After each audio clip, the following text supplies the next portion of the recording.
আসসালামু আলাইকুম বন্ধুরা, বাংলাদেশের জন্য একটি ভালো খবর। ভারতকে ছাড়াই বাংলাদেশের সঙ্গে জোটের জন্য উন্মুক্ত থাকার ইঙ্গিত পাকিস্তানের। বাংলাদেশের সঙ্গে একটি আঞ্চলিক জোট গঠনের জন্য পাকিস্তান উন্মুক্ত বলে ইঙ্গিত দিয়েছে ইসলামাবাদ। আনাদুলু এজেন্সি জানিয়েছে, বৃহস্পতিবার 11 ডিসেম্বর সাংবাদিকদের প্রশ্নের জবাবে পাকিস্তানের পররাষ্ট্র দপ্তরের মুখপাত্র তাহির হোসেন আন্দ্রাবি এই ইঙ্গিত দেন।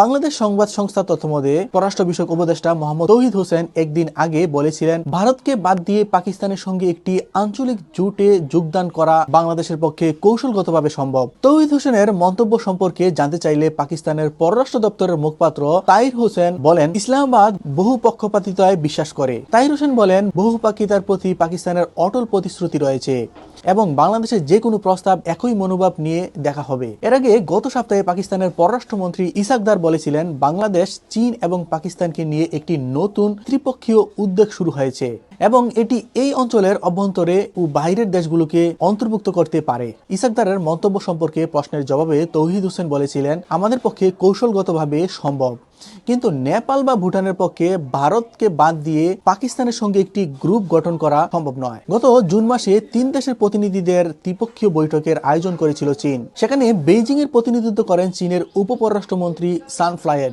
বাংলাদেশের প্রতিনিধিত্ব করেন ভারপ্রাপ্ত পররাষ্ট্র সচিব রুহুল আলম সিদ্দিক এবং পাকিস্তানের পক্ষে অতিরিক্ত সচিব ইমরান আহমেদ সিদ্দিকী উপস্থিত ছিলেন। এটি যৌথ বিবৃতি অনুসারে 3 পক্ষ একাধিক ক্ষেত্রে সহযোগিতা এগিয়ে নিতে সক্ষম রয়েছে বলে ভালো প্রতিবেশী সুলতা, সমতা ও পারস্পরিক বিশ্বাসতা, উন্মুক্ততা।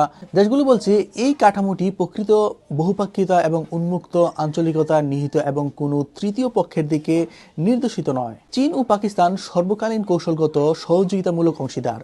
সাম্প্রতিক বছরগুলোতে বাংলাদেশের সঙ্গে বেইজিং এর সম্পর্ক আরও গভীর হয়েছে। গত বছর পাকিস্তান ও বাংলাদেশ উভয়ের সঙ্গে চীনের দ্বিপক্ষীয় বাণিজ্য ছিল প্রায় $23 বিলিয়ন। বন্ধুরা, সংবাদটি এ পর্যন্তই। পরবর্তী সংবাদ দেখার আমন্ত্রণ জানিয়ে এখানে শেষ করছি। আসসালামু আলাইকুম। চ্যানেলটি সাবস্ক্রাইব করে পাশেই থাকুন।